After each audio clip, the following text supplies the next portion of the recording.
Hey everyone, welcome to my YouTube channel. Today, I want to share some suggestions on what to do after completing a Python course and earning a certificate. Whether you want to enhance your skills, work on projects, or explore career opportunities, I've got you covered. Let's get started. Expand your knowledge.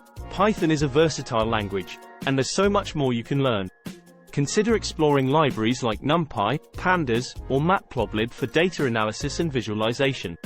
If you're interested in web development, Django is a popular framework to dive into. And if you're curious about machine learning, check out TensorFlow. Build projects. Applying your Python skills to real-world projects is a great way to gain hands-on experience. You can create a web application, build a data analysis tool, or even develop a simple game. The possibilities are endless, and working on projects will showcase your abilities to potential employers or clients.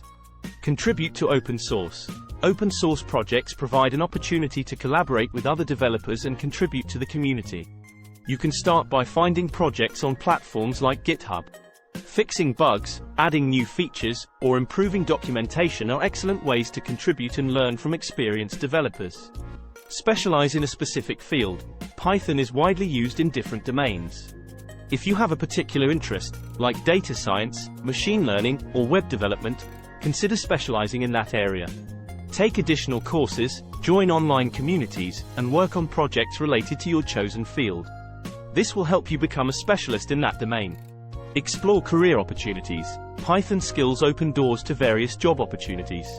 Research roles like software developer, data analyst, machine learning engineer, or web developer that require Python expertise.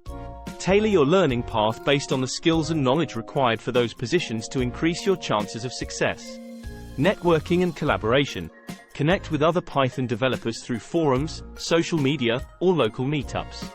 Engage in discussions, ask questions, and learn from experienced individuals.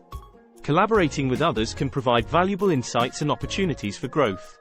So, there you have it. These are some suggestions on what to do after completing your Python course. Remember, learning is a continuous process, and there's always something new to explore. I hope you found this video helpful, and if you did, don't forget to hit that like button, subscribe to my channel for more content like this, and share it with others who might benefit from it. Thank you for watching, and I'll see you in the next video.